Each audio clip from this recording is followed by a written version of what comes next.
Eh bien bonjour à tous. Je suis aujourd'hui à Molsheim, certains disent Molsheim, en Alsace, dans le Bas-Rhin, et je suis dans les locaux de l'autocommutateur téléphonique E10B3.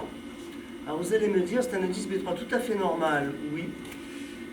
Pourquoi fais-je une vidéo aujourd'hui d'un E10B3, voilà, Molsheim, E10B3, mis en service. Alors j'ai pas mon téléphone sur moi, parce que j'ai eu des contrariétés ce matin et j'ai préféré ne pas prendre le téléphone parce que sinon ça va gueuler. Donc je ne veux pas m'énerver, je suis déjà assez énervé comme ça, mais j'ai fait une bonne découverte ici. Et je suis donc voilà, devant le 10B3, à mon avis mis en service en 1996-97. J'ai regardé un peu les cartes, c'est ce qui m'a l'air, hein, bon, je mettrai la date exacte, corrigée, etc. Sur la vidéo. Et il a une particularité. À ma droite, je ne sais pas si on le voit, il y a une petite travée, taille moyenne, écrite E10B3 GPS Arras, GRI Valenciennes. Qu'est-ce que c'est que ça? Vous allez voir de suite.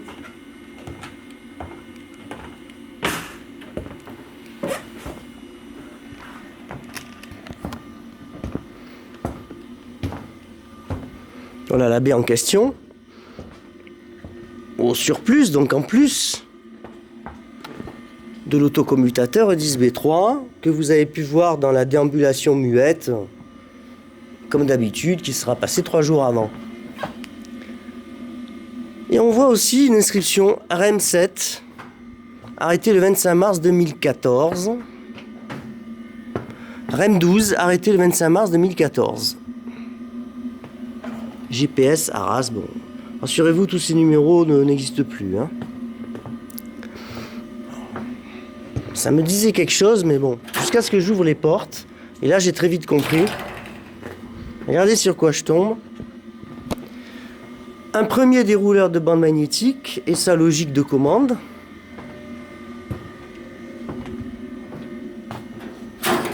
Et ici, un second dérouleur de bande magnétique et sa logique de commande. Voilà, avec bande magnétique prête à démarrer sur les chapeaux de roue. Bon, tout semble à l'arrêt, évidemment. C'est écrit arrêté en 2014.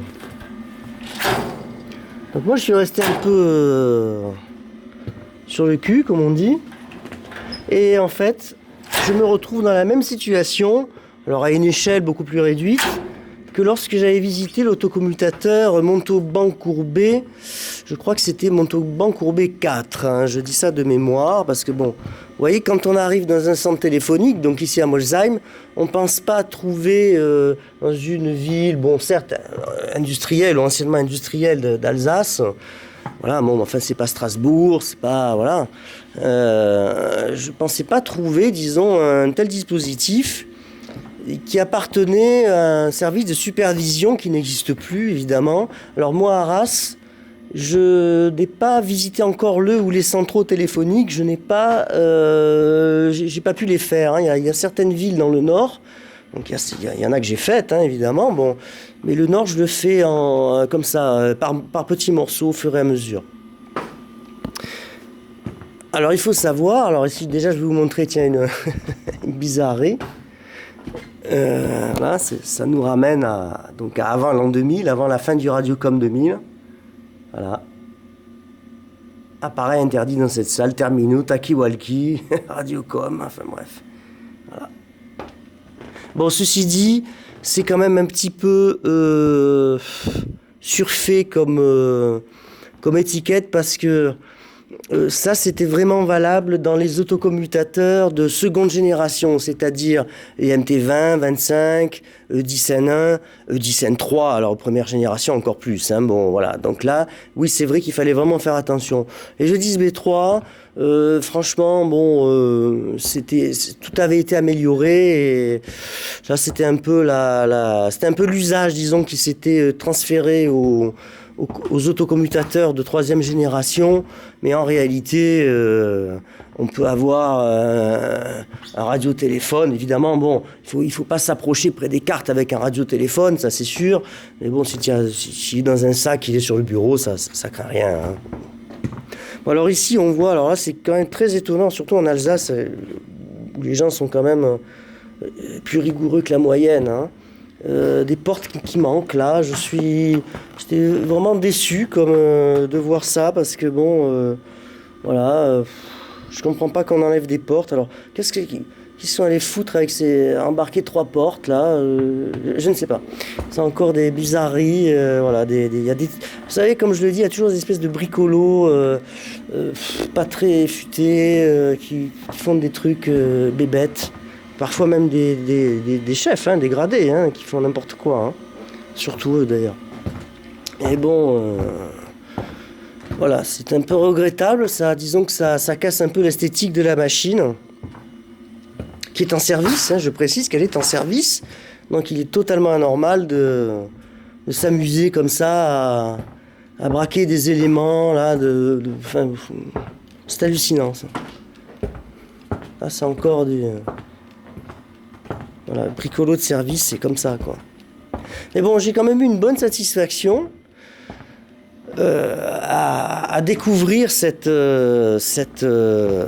travée de 2 dérouleurs de bande magnétique, donc qui étaient visiblement à une époque raccordés sur Arras. Bon, il y a aussi un vieux classeur, j'ai visité. Il parlait aussi des GPS de Bourges, donc il y aurait eu quelque chose aussi à Bourges, qui ensuite a été qui aurait été transféré il y a une vingtaine d'années, hein, à Lyon, parce que voilà, à un moment donné, si vous voulez, il existait. Alors je vais vous dire quelque chose, mais il y avait plusieurs services, disons, il y avait des grosses régions françaises, alors pas le nombre de régions, il n'y en avait pas 22, mais il y avait au moins une bonne dizaine de lieux où en France on supervisait les 24/24 les autocommutateurs de tout le pays. Et au fur et à mesure, avec le jeu, vous savez, à France Télécom, des liquidations de direction de services, de départ en retraite non renouvelé, enfin bon, voilà, tout le Saint-Frusquin, le catéchisme, donc France Télécom, n'est-ce pas, par la porte, par la fenêtre, enfin bon, je vous rappelle voilà, mais ça aboutit à ça. Donc un tas de services comme ça ont été liquidés, fusionnés, enfin on appelait ça fusionner, tralali, tralala, et puis donc ça veut dire qu'il devait exister quelque chose à Arras. Donc voilà, je découvre ça, alors... Moi, j'ai pas trop de doc sur les E10B3 là-dessus. J'ai des choses sur les MT20 et les MT25, mais je sais pas effectivement sur les E10B3. Comme c'est une génération qui est arrivée après les MT25, il y avait moins de documents écrits, il y avait plus d'informatisation et vous savez, tout ce qui est informatisé s'envole, voilà, ça disparaît. Au fur et à mesure que les ordinateurs sont changés, etc. Tandis que voilà, l'époque avant l'arrivée comme ça de la digitalisation à outrance, c'est grâce à ça qu'on arrive finalement à trouver des choses qui se rapportent à des machines plus anciennes que des machines plus récentes finalement. Et avant l'arrivée d'Internet, donc il y a une sorte de période où, comment dire, on perd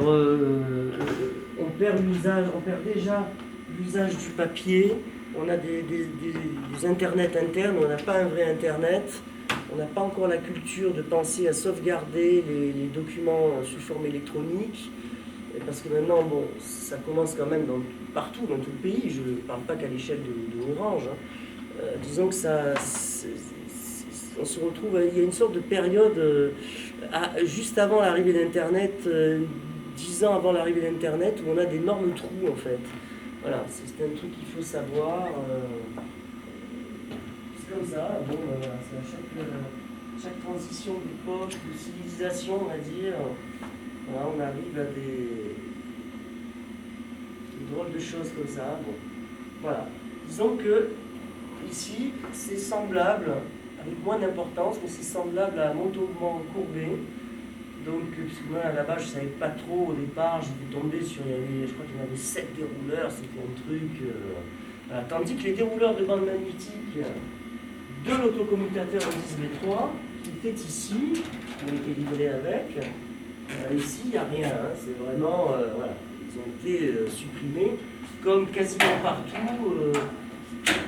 Bon, il y en a 3 ou 4 en France où je ne sais pas trop pourquoi. Je crois à Fontainebleau, à Cannes Sainte-Marguerite. Bon, les dérouleurs sont toujours là, on ne sait pas pourquoi. Voilà. Il y a eu une sorte de truc bizarre, voilà, un petit peu particularité. Bon, bah écoutez, cette vidéo se termine. Je termine du coup le centre téléphonique ici, à Molsheim. Je pense que je vais aller à Strasbourg. Voilà, je vais essayer de voir si je peux arriver à trouver des autocommutateurs à l'arrêt, un peu anciens. Alors ici, à l'étage en dessous, parce qu'ici nous sommes au 3e, je crois, à l'étage du dessous, j'ai retrouvé l'autocommutateur Molsheim E10B, donc le 10N1. Je l'ai retrouvé en bel état, donc vous aurez eu quelques jours avant la vidéo, il est en état correct. À la vérité, je ne pensais pas le retrouver. Et bon, comme quoi, parfois, nous avons encore, par endroit, quelques bonnes surprises.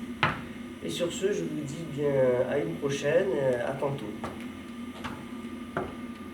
J'espère.